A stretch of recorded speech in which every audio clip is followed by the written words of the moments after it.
Baik, Bismillahirrahmanirrahim. Assalamualaikum warahmatullahi wabarakatuh. Alhamdulillahirabbil alamin. Assalatu wassalamu ala asyrafil anbiya'i wal mursalin wa ala alihi wa sahbihi rasulillahi ajma'in. Asyhadu an la ilaha illallah wa asyhadu anna Muhammadan abduhu wa rasuluh sallallahu alaihi wasallam la nabiyya ba'da amma ba'd. Baik, Anda sekalian, alhamdulillah hari ini kita bertemu kembali atas izin Allah Subhanahu wa taala. Kita kembali belajar kembali seperti biasanya dalam metode daring atau dalam jaringan. Mbak harap Anda semua selalu sehat walafiat dan tetap semangat untuk belajar meskipun kita dalam kondisi belajar dari rumah atau BDR. Baik, untuk video kali ini Anda pasti sudah tahu ya. Pada video sebelumnya kita sudah membahas tentang perkembangbiakan vegetatif ya atau aseksual secara alami dan secara buatan. Nah, pada video kali ini kita akan masuk ke perkembangbiakan yang kedua, yaitu perkembangbiakan generatif atau secara seksual. Baik, mau tahu lebih lanjut? Kita simak video berikutnya.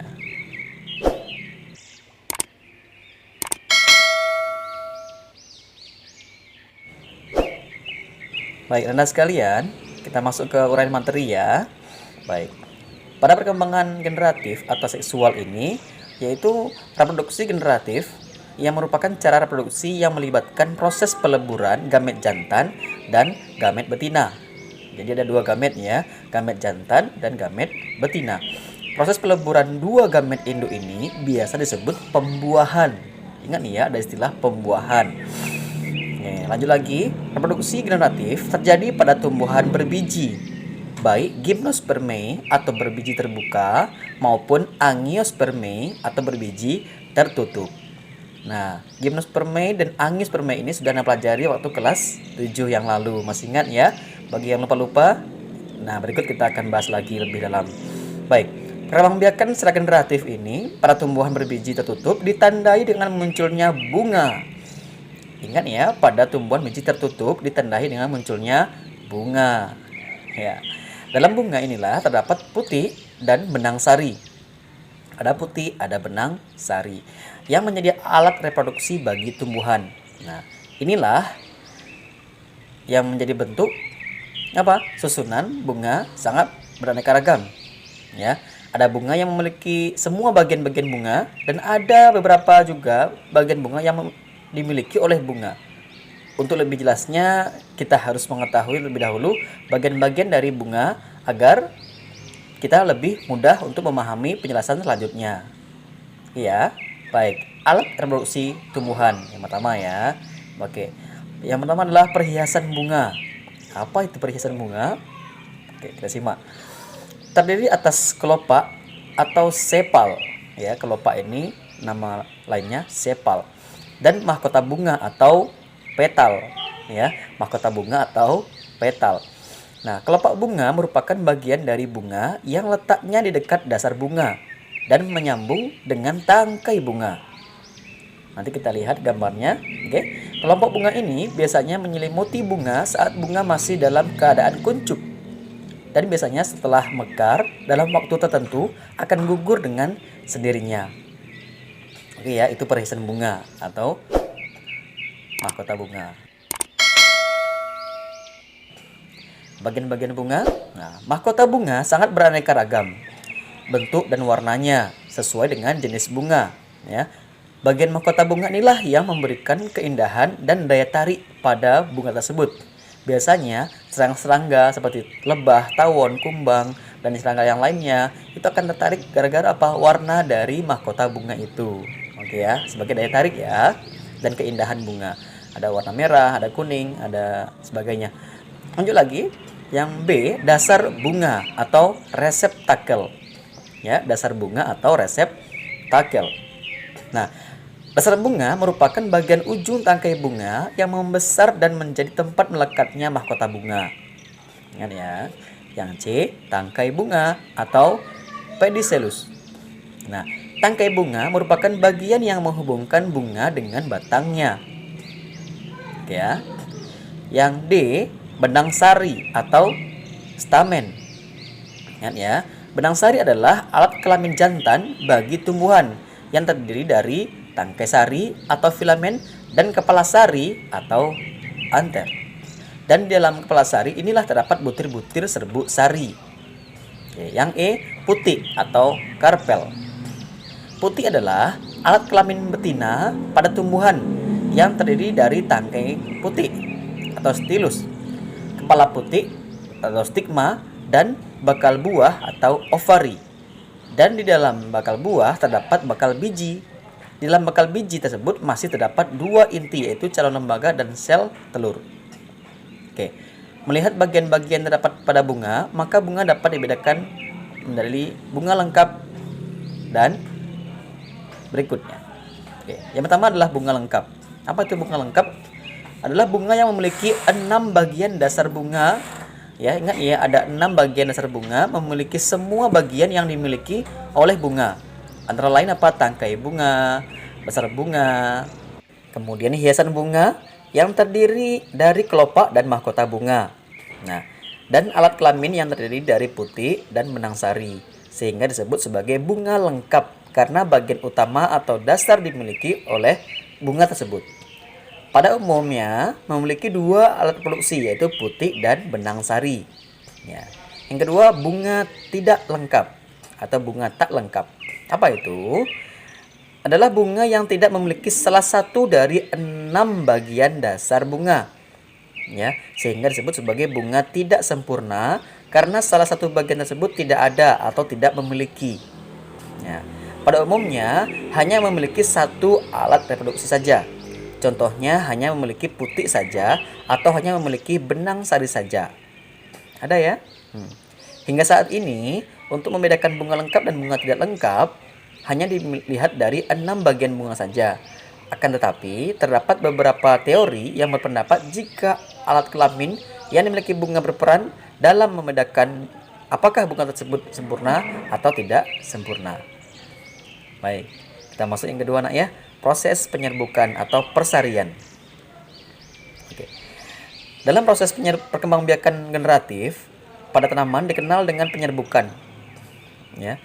Penyerbukan atau polinasi merupakan proses awal sebelum terjadinya pembuahan. Pada Angiospermae, penyerbukan adalah proses melekatnya serbuk sari di kepala putik. Sedangkan pada Gymnospermae, penyerbukan adalah peristiwa melekatnya serbuk sari pada bakal biji. Kita bisa melihat gambarnya ya. Lanjut lagi. Berdasarkan asal serbuk sarinya, penyerbukan dapat dibedakan menjadi A, penyerbukan sendiri atau autogami. Ya, terjadi apabila benang sari yang jatuh pada kepala putik berasal dari bunga itu sendiri, dan tentu saja yang dapat melakukannya adalah bunga lengkap yang memiliki putik dan benang sari. Ya. Pada saat terjadi autogami, dapat saja terjadi beberapa gangguan yang menghalangi pertemuan antara serbuk sari dan putik. Misalnya, ada protandry. Apa itu protandry? Yaitu peristiwa serbuk sari yang matang lebih dulu daripada putik. Misalnya pada Allium sp atau bawang ya, dan zemes atau jagung. Ya. Yang kedua ada protogini, yaitu peristiwa putik yang matang lebih dulu daripada serbuk sari. Misalnya pada bunga Brassica sp atau kol, tahu ya kol ya. Bunga Theobroma kakao atau coklat. Kemudian dan bunga Persea americana atau avocado atau alpukat. Nah, kemudian serbuk sari tidak dapat sampai di kepala putik. Misalnya pada bunga kembang sepatu, tahu ya kembang sepatu. Ada warnanya merah, ada merah jambu, ada kuning ya. Yang B, penyerbukan tetangga atau getonogami. Ya, penyerbukan tetangga atau getonogami. Baik. Penyerbukan yang terjadi jika serbuk sari jatuh di kepala putik berasal dari bunga lain tetapi masih pada satu pohon. Ingat ya. Kemudian yang C, penyerbukan silang atau allogami. Ya, silang atau allogami. Penyerbukan yang terjadi apabila serbuk sari yang jatuh di kepala putik berasal dari bunga lain yang sejenis, tetapi berbeda pohonnya. Ya. Yang D, penyerbukan bastar atau hibridogami. Oke ya, Bapak ulangi, penyerbukan bastar atau hibridogami. Baik, kita lihat. Terjadinya apabila serbuk sari yang jatuh di kepala putik berasal dari bunga lain yang tidak sejenis atau sekurang-kurangnya mempunyai satu sifat beda. Kalau di atas adalah jenis-jenis penyerbukan yang terjadi berdasarkan asal muasal serbuk sari yang jatuh di kepala putik, maka berikut ini adalah jenis-jenis penyerbukan berdasarkan faktor yang menyebabkan sampainya serbuk sari ke kepala putik. Mau tahu? Simak lagi. Yang A, penyerbukan oleh angin atau anemogami. Kita ulangi, penyerbukan oleh angin atau anemogami. Ya, baik. Memiliki serbuk sari banyak, ini ciri-cirinya ya. Karakteristik dari anemogami memiliki serbuk sari yang banyak, ringan, kecil, kering, dan permukaannya halus. Kepala sarinya mudah goyang, tidak mempunyai perhiasan atau mahkota bunga. Jika ada berukuran kecil, ya jika ada ya. Kepala putik besar, letak serbuk sari bergantungan atau bertangkai panjang. Ya, bunga tidak berbau, tidak mempunyai kelenjar madu. Ya, putik melekat di tengah.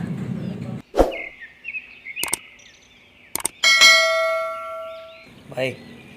Selanjutnya, ciri-cirinya adalah berbentuk spiral sehingga membentuk permukaan yang lebih besar untuk memudahkan menangkap serbuk sari. Nah, bunga tidak berwarna cerah dan biasanya hijau. Contohnya Oryza sativa atau padi ya, Oryza sativa atau padi. Kemudian Saccharum officinarum atau tebu dan Imperata cylindrica atau alang-alang. Jadi itu 3 contoh dari penyerbukan yang dibantu oleh angin atau anemogami. Baik, yang kedua adalah B, penyerbukan oleh hewan atau zoidiogami ya. Penyerbukan oleh hewan atau zoidiogami. Baik, kita lihat ya. Berdasarkan nama hewannya, tipe penyerbukan ini dapat dibedakan menjadi beberapa macam, yaitu yang pertama entomogami, yaitu penyerbukan dengan bantuan serangga. Saat menghisap madu, tubuh serangga tertempel serbuk sari. Dan jika serangga berpindah ke bunga lain atau menyentuh kepala putik bunga yang sama, serbuk sari akan tertinggal di kepala putik tersebut sehingga terjadi penyerbukan. Nah, ciri-cirinya apa ya? Ciri-cirinya mari kita lihat. Bunga berbau khas, harum ya. Mahkota bunga berwarna menarik atau mencolok, merah, kuning dan sebagainya, maupun kelenjar madu. Ya, benang sari di dalam bunga, kepala sari bersatu di bagian dasar atau belakangnya. Ya, serbuk sari sedikit besar seperti tepung, berat, lengket, serta putik lengket dan kecil. Ya, itu yang pertama ya, entomogami, dibantu oleh serangga. Oke ya, yang kedua ornitogami. Apa itu ornitogami? Kita lihat lagi. Yaitu penyerbukan dengan bantuan burung. Ya, burung ya, biasanya bunga mengandung madu dan air serta mengandung unsur warna merah sehingga burung peka terhadap warna ini. Nah, kemudian yang ketiga, chiropterogami, yaitu penyerbukan dengan bantuan kelelawar. Gimana ya? Bisa juga. Biasanya bunga mekar pada malam hari, berukuran besar, berwarna cerah, dan letaknya tidak tersembunyi. Nah, kemudian yang keempat, malakogami, yaitu penyerbukan dengan bantuan siput. Bisa ya siput ternyata? Ya bisa, tapi agak lama karena siput juga bergeraknya juga lama. Malakogami, bantuan siput. Baik, yang C yaitu penyerbukan oleh air atau hidrogami. Baik, yang pertama tadi penyerbukan oleh hewan ya atau zoodiogami. Yang ketiga atau yang C penyerbukan oleh air atau hidrogami. Apa itu? Baik. Penyerbukan yang dibantu oleh air biasanya terjadi pada tumbuh-tumbuhan air, misalnya hydrilla atau Hydrilla verticillata. Yang D, penyerbukan oleh manusia. Kita ya, bisa juga, tentu bisa. Ya. Tumbuhan yang proses penyerbukannya dibantu oleh manusia adalah tumbuh-tumbuhan yang umumnya berguna bagi kehidupan manusia. Contohnya adalah vanili dan bunga anggrek. Bagus kan bunganya, bunga anggrek? Baik. Demikian ya untuk penyerbukan dibantu oleh hewan, ya dibantu oleh air, dibantu angin dan dibantu oleh manusia. Baik, berikutnya kita masuk yang nomor 3 yaitu pembuahan atau fertilisasi. Apa itu pembuahan ya atau fertilisasi? Baik.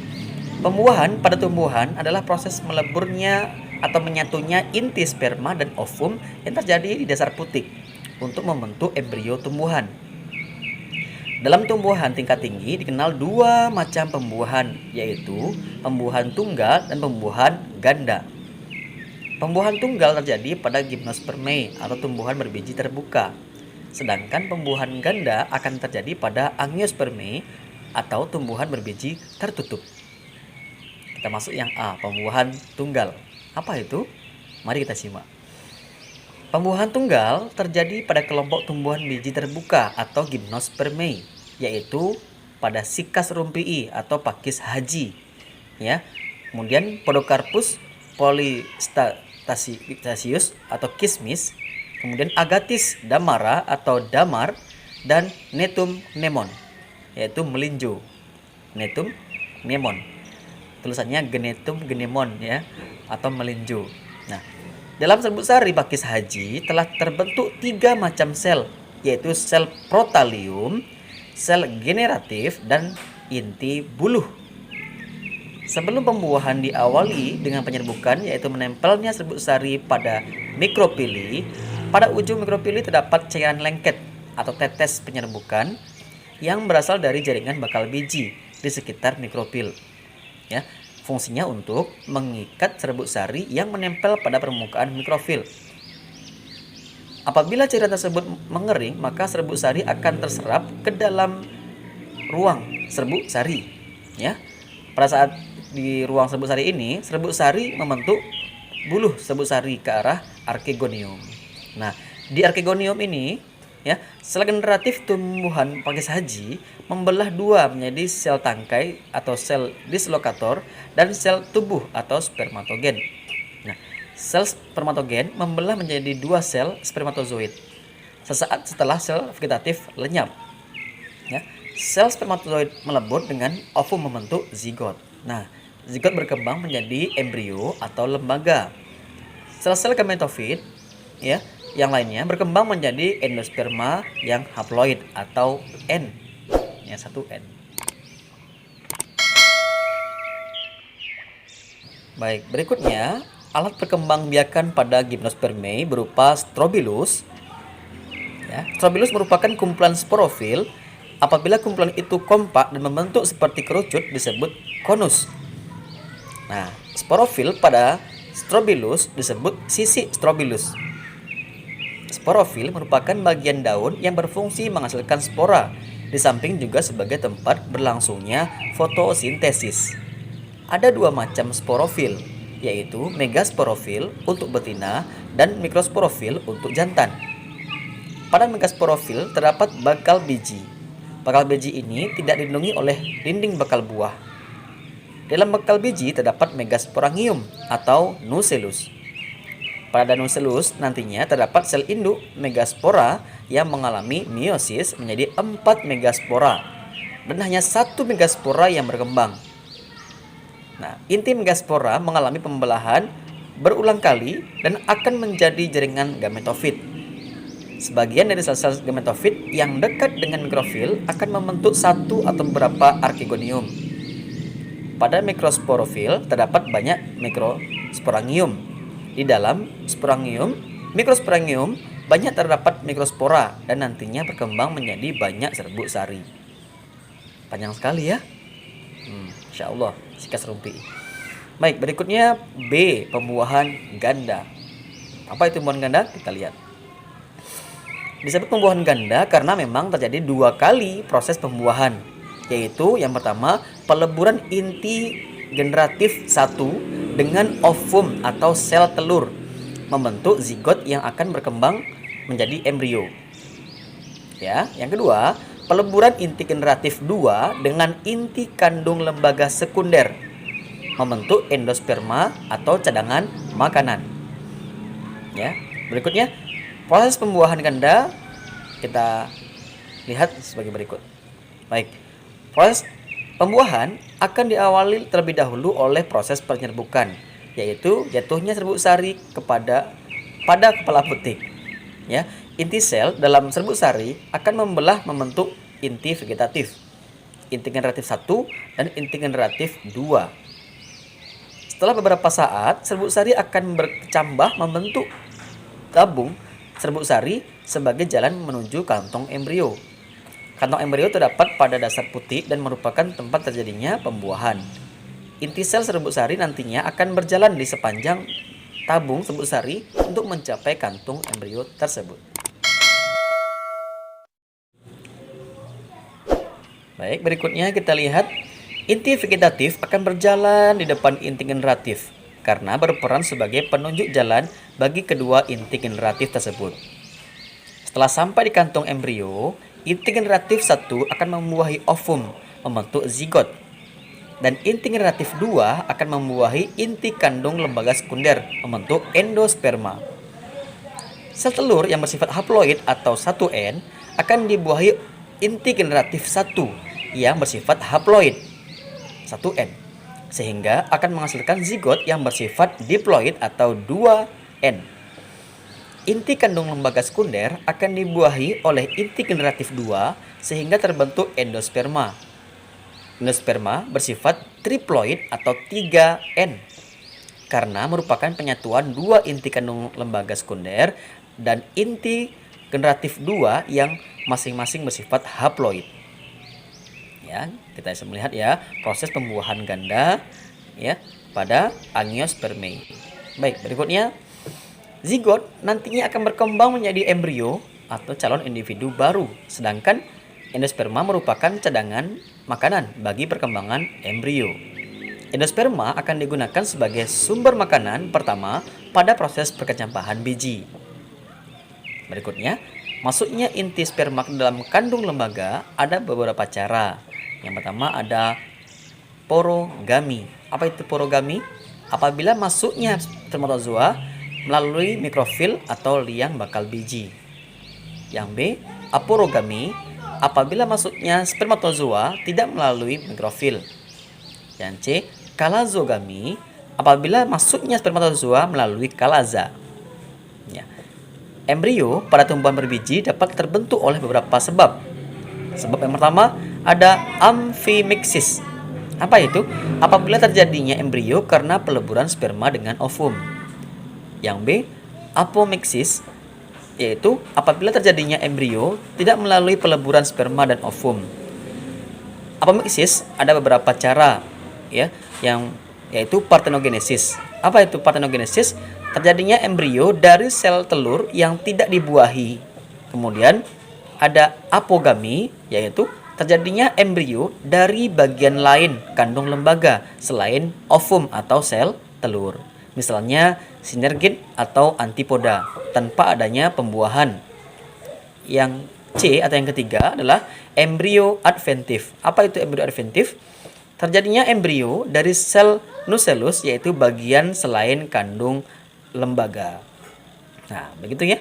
Bagaimana lengkapnya proses penyerbukan dan pembuahan ini? Nah, semua itu terjadi karena kehendak Allah Subhanahu wa taala. Jadi Anda semuanya segenap rangkaian yang sangat kompleks ini itu semuanya atas izin Allah Subhanahu wa taala. Masya Allah ya.